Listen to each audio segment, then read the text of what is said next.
ভাইয়া সুন্দর হয়েছে। হ্যাঁ, মালিক কিন্তু বকশি দেবে 500 টাকা, এই বুঝলো। মালিক বকশি দেবে গুলো 500। হ্যাঁ কিশোর মালিক ভালো মালিক জানো।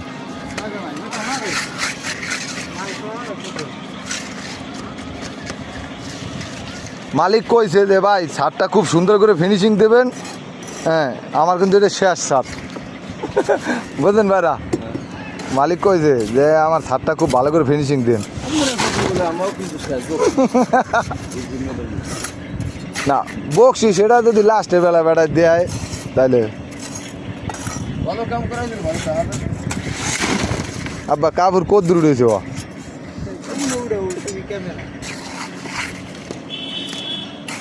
কই দেখবে না বসির বেদি কয় আমরা খুলবো।